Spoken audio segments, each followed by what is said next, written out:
APUSHers, let's do a timeline of the most important terms for foreign policy throughout American history. I've whittled it down to the top 10 terms that I think would be most helpful for you to know, but I want you to comment below with the other terms that you think students should be remembering related to foreign policy throughout all of American history. Also comment with which topic you want for me to do tomorrow with a major timeline. When you get an essay prompt, it's usually going to be about a major theme in American history, like foreign policy, and you're going to need to describe the causes or the effects of something, or you're going to need to explain the continuity and changes over time within this topic. So what I've done is I've chosen the 5 broad foreign policy terms that you should know, and then one example within each of those broad ideas. So the first broad term that you want to be familiar with is isolationism. And this is going to be the US goal to stay out of foreign affairs to avoid permanent alliances with other nations. This is going to be the US foreign policy from around 1780 through 1940. They won't always adhere to it, but that is the goal. Then the specific term that is great evidence for you to know related to this broad idea of isolationism is going to be the Monroe Doctrine,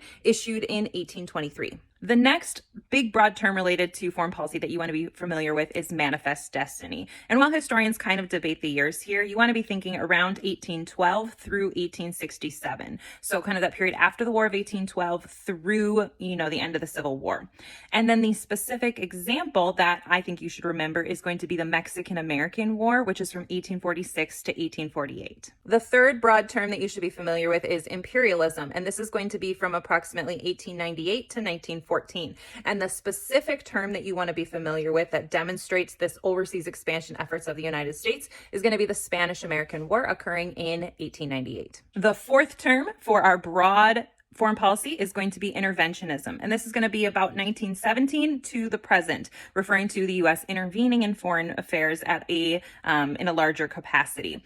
And the term that you should be familiar with here is going to be NATO, the North Atlantic Treaty Organization. This is a formal alliance, so it really demonstrates that change from the period of isolationism. And then your fifth broad idea is the idea of containment, the containment of communism, all about the U.S. goals during the Cold War. So that's going to be 1945 through 1991. And then you want to be familiar with the specific term of détente. And so while all these tensions are going on during Nixon's presidency, especially, we see a relaxation of tension. So it shows that change in foreign policy from how presidents had been handling the Cold War prior to Nixon. So there's my top 10 terms that I think would be really helpful to know as you are studying the foreign policy changes and continuities. And make sure to, like I said, drop a comment below with other terms you think students should know and what topic you want for me to address next.